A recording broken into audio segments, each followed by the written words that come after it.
Hello everyone, welcome back to our channel. So ఈరోజు మనం discuss చేసుకునే chapter units and dimensions. So మనం ఎలాగో మైండ్ మ్యాప్ సిరీస్ అనేది స్టార్ట్ చేసామని మీకు తెలుసు కాబట్టి షెడ్యూల్ ప్రకారం రోజు మేము 2 వీడియోస్ అనేది అప్లోడ్ చేస్తూ ఉంటాం. సో ఈరోజు షెడ్యూల్లో ఉన్నది యూనిట్స్ అండ్ డైమెన్షన్స్. సో ఈ చాప్టర్ అండ్ ఈ వీడియోలో నుంచి మనం యూనిట్స్ అండ్ డైమెన్షన్స్లో మొత్తం రివిజన్ ఎలా చేసుకోవాలో అండ్ ఒకే వీడియోలో మొత్తం కాన్సెప్ట్స్ అన్ని రివైజ్ అయ్యి పీవైక్యూస్ అండ్ క్వశ్చన్స్ ఎక్కడి నుంచి వస్తాయో అన్నది రివైజ్ చేసుకుందాం. సో మైండ్ మ్యాప్ ద్వారా కూడా మనం నేర్చుకుందాం ఈ యూనిట్స్ అండ్ డైమెన్షన్స్ని. సో లాస్ట్ ఇయర్ చూసుకుంటే 2023లో 2 క్వశ్చన్స్ వచ్చాయి, 2024లో 3 క్వశ్చన్స్ అండ్ 2025లో కూడా మనం 3 క్వశ్చన్స్ అనేది ఎక్స్పెక్ట్ చేస్తున్నాం. అది 12 మార్క్స్. సో మీరు యూనిట్స్ అండ్ డైమెన్షన్స్ నుంచి ఫిజిక్స్లో 12 మార్క్స్ అనేది సెక్యూర్ చేసుకోవచ్చు. సో ఈ చాప్టర్ని మీరు సరిగ్గా చదివినట్లయితే మ్యాక్సిమం అన్ని చాప్టర్స్ కవర్ అవుతాయి. ఎందుకంటే యూనిట్స్ ఏవైతే వాడుతున్నారో ఈ చాప్టర్లో అదే సేమ్ చాప్టర్లో మిగతా అన్ని చాప్టర్స్లోని ఈ యూనిట్స్ అనేవి రిపీట్ అవుతూ ఉంటాయి. అండ్ మీరు ఫిజిక్స్లో ఏ ఒక్క ఫార్ములా చదివినా సరే ఆ ఫార్ములాస్ ఏవైతే ఉన్నాయో ఈ యూనిట్స్ అండ్ డైమెన్షన్స్లో మీరు యూజ్ చేసుకోవచ్చు, లైక్ డైమెన్షనల్ ఫార్ములా కనుక్కోవడానికి. సో ఈ చాప్టర్లో ఏమేమి క్వశ్చన్స్ వస్తాయో అండ్ ఎలాంటి క్వశ్చన్స్ వస్తాయో చూద్దాం. సో ఫస్ట్ ఫండమెంటల్ యూనిట్స్ అనేవి మనం తెలుసుకోవాలి. ఫండమెంటల్ యూనిట్స్ అనేవి మెయిన్లీ 7 టైప్స్ ఉంటాయి: length, mass, time, electric current, temperature, luminous intensity, amount of a substance. So వాటి సింబల్స్ కూడా గుర్తుపెట్టుకోవాలి అండ్ వాటి యూనిట్స్ కూడా గుర్తుపెట్టుకోవాలి. అండ్ సప్లిమెంటరీ, ఇవి మెయిన్లీ బేసిక్ యూనిట్స్. సో ఈ బేసిక్ యూనిట్స్తో పాటు సప్లిమెంటరీ యూనిట్స్ అని కూడా ఉంటాయి: plane angle and solid angle. So ఈ ప్లేన్ యాంగిల్ అండ్ సాలిడ్ యాంగిల్కి యూనిట్స్ అనేవి ఉండవు. సో మీకు ఇది కూడా క్వశ్చన్లో అడగచ్చు, యూనిట్లెస్ క్వాంటిటీస్ అని. సో ఫస్ట్ ఆఫ్ ఆల్ మనకి ఫిజిక్స్లో ఏ చాప్టర్ నుంచి ఏ క్వశ్చన్ చేయాలన్నా మనకి ఫస్ట్ కాన్సెప్ట్స్ అన్నవి క్లియర్ అయి ఉండాలి. సో ఆ కాన్సెప్ట్స్తో పాటు మనకి కాన్స్టెంట్ వాల్యూస్ అన్నవి, స్టాండర్డ్ వాల్యూస్ కొన్ని గుర్తుపెట్టుకొని ఉండాలి ఫిజిక్స్లో. సో ఈ కాన్స్టెంట్ స్టాండర్డ్ వాల్యూస్ అన్నవి మీకు గుర్తున్నట్లయితే ఏ సమ్ ఇచ్చినా సరే మీకు అక్కడ మెన్షన్ చేయకపోయినా మీరు చేయొచ్చు. సో ఈ కాన్స్టెంట్ వాల్యూస్ అన్ని యూనిట్స్ అండ్ డైమెన్షన్స్ నుంచే నేర్చుకుంటాం. సో ఇక్కడ speed of light 3 × 10⁸, planks constant 3 × 10�34. So ఈ టేబుల్ మీరు అలా గుర్తుపెట్టుకోవాలి. ఇది ష్యూర్గా గుర్తుపెట్టుకోవాలి, ఎందుకంటే ఎగ్జామ్స్లో మీరు ఫాస్ట్గా చేసేటట్టు ఉంటుంది. సో మనకి లాస్ట్ 2 ఇయర్స్ నుంచి చూసుకుంటుంటే మోస్ట్ కామన్లీ మనకి అడిగే క్వశ్చన్స్ ఎలా వచ్చాయి అంటే సిగ్నిఫికెంట్ ఫిగర్స్ పైన వస్తాయి. అంటే ఏవైనా ఇప్పుడు ఎడిషన్ సిగ్నిఫికెన్స్ 2.3 + 3.45. ఇప్పుడు ఏదైనా ఒక ఎడిషన్ డెసిమల్ పాయింట్లో ఎడిషన్ ఇస్తే దీని ఆన్సర్ అనేది ఎన్ని సిగ్నిఫికెంట్ నెంబర్స్ వస్తాయో అని అడుగుతాడు. So in addition or subtraction the final result should be retain as decimals as there are in the number of least decimal places. So మనం ఎడిషన్ కానీ సబ్ట్రాక్షన్ కానీ చేసినట్లయితే ఏ నెంబర్కి అయితే లీస్ట్ డెసిమల్ పాయింట్ ఉన్నదో అదే ఆన్సర్ అవుతుంది. అంటే ఆన్సర్లో కూడా అన్ని డెసిమల్ పాయింట్ ఉంటుంది. సో ఇక్కడ మనం ఈ 2 నెంబర్స్ చూసుకుంటుంటే 2.3 + 3.45, ఇక్కడ లీస్ట్ డెసిమల్ పాయింట్ అనేది ఒకటే. సో ఒక డెసిమల్ పాయింట్తోనే మనం ఆన్సర్ రాయాలి. సో 2.3 + 4.5 = 5.9, 5.7. సో ఆన్సర్ కూడా ఒక డెసిమల్ పాయింట్తోనే రాయాలి, ఎడిషన్ అయినా సబ్ట్రాక్షన్లో అయినా. మళ్ళీ మల్టిప్లికేషన్ అండ్ డివిజన్కి వచ్చేసరికి the final result should be retain as significant numbers with the least significant numbers. అంటే ఇప్పుడు 3.4 × 2, ఇప్పుడు 3.4లో 2 సిగ్నిఫికెంట్ నెంబర్స్ ఉన్నాయి, 2లో ఒకటే ఉంది. సో ఆన్సర్ అన్నది లీస్ట్ సిగ్నిఫికెంట్ నెంబర్స్ దేనికైతే ఉందో అన్నీ రాయాలి. ఇప్పుడు 3.4 × 2 అంటే 6.8 ఆన్సర్. కానీ నేను ఒక సిగ్నిఫికెంట్ నెంబర్తోనే రాయాలి కాబట్టి ఆన్సర్ 6. సబ్ట్రాక్షన్ అండ్ మల్టిప్లికేషన్లో ఫైనల్ రిజల్ట్ అన్నది సిగ్నిఫికెంట్ నెంబర్స్ తక్కువ ఉన్న సిగ్నిఫికెంట్ నెంబర్తోనే రిప్రజెంట్ చేయాలి. సో ఇక్కడ మీరు చూసుకున్నట్లు తక్కువ ఉన్న సిగ్నిఫికెంట్ నెంబర్ 2. సో ఒక నెంబర్తోనే మనం రిప్రజెంట్ చేస్తున్నాం. సో ఎర్రర్స్లో కూడా మోస్ట్లీ కామన్లీ మనకి లాస్ట్ 5 ఇయర్స్ నుంచి క్వశ్చన్స్ వస్తున్నాయి. Errors in a measured quantity raised to the power. అంటే the relative errors in a physical quantity మనం ఇలా అని డినోట్ చేసినట్లయితే సో దీనికి మనం ఎర్రర్ ఎలా రాస్తాం? సో జెడ్, ఇప్పుడు ఏదైనా ఒక ఎర్రర్ రాయాలంటే ΔZ/Z రాయాలి. సో ఈ ఎక్స్పోనెంట్ ఏదైతే ఉందో అది ఫస్ట్కి వచ్చేస్తుంది, ఫ్రంట్కి వచ్చి P × ΔA/A + Q × ΔB/B + R × ΔC/C. So errors అనేవి ప్రతిసారి యాడ్ అవుతూనే ఉంటాయి, అవి బై చేసినా ఎంతైనా. ఒకవేళ ఇక్కడ మైనస్ సింబల్ అన్నది ఉండకూడదు, బికాజ్ ఎర్రర్స్ అనేవి ఇప్పుడు మ్యాక్సిమంలో ఉంటాయి. సో ఈ పాయింట్ ఒకటి మీకు గుర్తుపెట్టుకోవాలి, ఈ ఫార్ములా మీరు గుర్తుపెట్టుకోవాలి. ఖచ్చితంగా 2025లో ఒక క్వశ్చన్ అనేది ఇందులో నుంచి వస్తుంది. సో మనం units and dimensions mind map చూసుకున్నట్లయితే ఫస్ట్ ఆఫ్ ఆల్ యూనిట్ అంటే ఏంటి? యూనిట్ని ఫస్ట్ ఆఫ్ ఆల్ మనం దేన్నైనా ఏదైనా ఒక ఫిజికల్ క్వాంటిటీని రిప్రజెంట్ చేయడానికి యూనిట్స్ అన్నవి మనం వాడుతుంటాం. So types of unit: fundamental units, derived units, supplementary units. Fundamental units అంటే మనం ఫస్ట్ స్లైడ్లో 7 యూనిట్స్ ఏవైతే చూసామో, length, time, temperature, mass, current, luminous intensity, amount of substance, వాటిని ఫండమెంటల్ యూనిట్స్ అంటాం. డిరైవ్డ్ యూనిట్స్ అంటే ఏవైతే యూనిట్స్ ఫండమెంటల్ యూనిట్స్తో మనం రాస్తామో వాటిని డిరైవ్డ్ యూనిట్స్ అంటారు. అంటే ఇప్పుడు స్పీడ్ మనం ఎలా రాస్తాం? Distance by time. డిస్టెన్స్ అన్నది ఫండమెంటల్, టైం అన్నది ఫండమెంటల్. సో స్పీడ్ ఇక్కడ మీరు చూసుకోవచ్చు, డిస్టెన్స్ బై టైం, ఈ రెండు ఫండమెంటల్. సో రెండు ఫండమెంటల్ క్వాంటిటీస్ని తీసుకొని ఒక క్వాంటిటీని మనం రిప్రజెంట్ చేస్తున్నామంటే దాన్ని డిరైవ్డ్ యూనిట్ అంటాం. సప్లిమెంటరీ యూనిట్స్ అంటే మనం ఫస్ట్ స్లైడ్లో చూసినట్టు solid angle and plane angle. Units అయిపోయింది కాబట్టి నెక్స్ట్ ప్రాపర్టీస్ ఆఫ్ యూనిట్స్. ఏదైనా ఒక properties of units well defined, not change with time, universally accepted. తర్వాత యూనిట్స్ అండ్ మెజర్మెంట్స్లో మనకి మోస్ట్లీ ఇంపార్టెంట్గా అడిగే topic significant figures and dimensional formula. So dimensional formula నుంచి last year మీకు చాలా క్వశ్చన్స్ అడిగారు.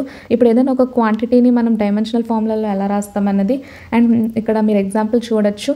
సో పవర్స్ అనేవి మనం రిప్రజెంట్ చేసి డైమెన్షనల్ ఫార్ములా రాయాలి. ఎస్ఐ యూనిట్స్, ఇప్పుడు ఏదైనా ఒక యూనిట్ని మనం 3 టైప్స్గా రిప్రజెంట్ చేయొచ్చు. సిజిఎస్ సిస్టంలో, FPS system and MKS system. అవి అంటే ఏంటో ఇక్కడ ఉన్నాయి. ఎస్ఐ సిస్టమ్ కూడా. సో ఇక్కడ మల్టిప్లికేషన్ ఎర్రర్స్ ఉంటాయి. సో ఈ యూనిట్స్ అండ్ డైమెన్షన్స్లో another most important topic errors అంటే మనం ఏదైనా ఒక ఎక్స్పెరిమెంట్ ఆర్ ఏదైనా ఫిజికల్ ఎక్స్పెరిమెంట్ చేసినప్పుడు ఎర్రర్ అన్నది వస్తుంది. So error of a measurement equals to true value minus measured value. First of all true value ఎంత ఉందో, సో మనం మెజర్ చేసిన తర్వాత ఆ వాల్యూ ఎంత వచ్చిందో దానికి సబ్ట్రాక్ట్ చేస్తే వచ్చేది ఎర్రర్. సో ఎర్రర్స్ అనేవి మనకి మోస్ట్లీ 3 టైప్స్గా మనం చూసుకోవచ్చు. ఇన్ సమ్గా అయినా, ఆర్ఎల్స్ డిఫరెన్స్గా అయినా, ఆర్ఎల్స్ మల్టిప్లికేషన్ డివిజన్గా అయినా, ఆర్ఎల్స్ పవర్స్లో అయినా. సో ఇది ఆల్రెడీ మీకు ఎక్స్ప్లెయిన్ చేశాను బిఫోర్ స్లైడ్లో. ఇక్కడ నుంచి ఖచ్చితంగా ఒక క్వశ్చన్ వస్తుంది. సో ఎర్రర్స్ అనేవి absolute error, relative error and percentage ఎర్రర్స్గా కూడా మనం రిప్రజెంట్ చేసుకోవచ్చు. Relative error formulas and absolute error formulas మీరు ఖచ్చితంగా గుర్తుపెట్టుకోవాలి. అండ్ ప్రతి క్వాంటిటీ యొక్క ఫార్ములాస్ మీకు వచ్చినట్లయితే దాని డైమెన్షనల్ ఫార్ములా కూడా రాయడానికి మీకు ఈజీ అవుతుంది. సో సిగ్నిఫికెంట్ ఫిగర్స్ కూడా కొన్ని రూల్స్ ఉంటాయి.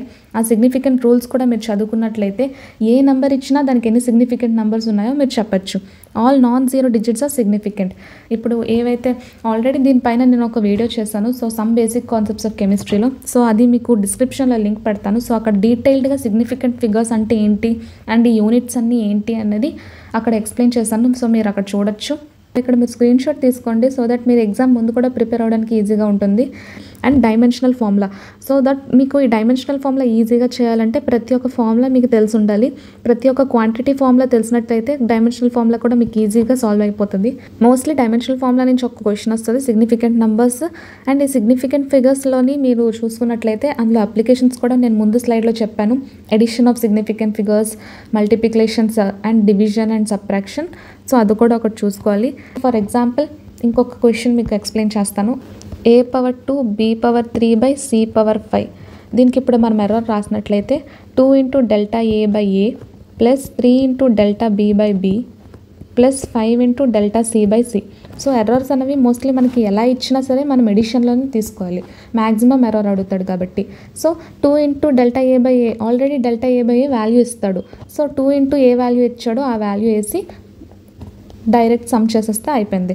సో ఇందులో మీరు పర్సంటేజ్లో కూడా చేసుకోవచ్చు. 2 × Δa/a × 100 ప్లస్ 3 × Δb/b × 100. ఒకవేళ మీకు ఎర్రర్ పర్సంటేజ్లో కావాల్సి వస్తే.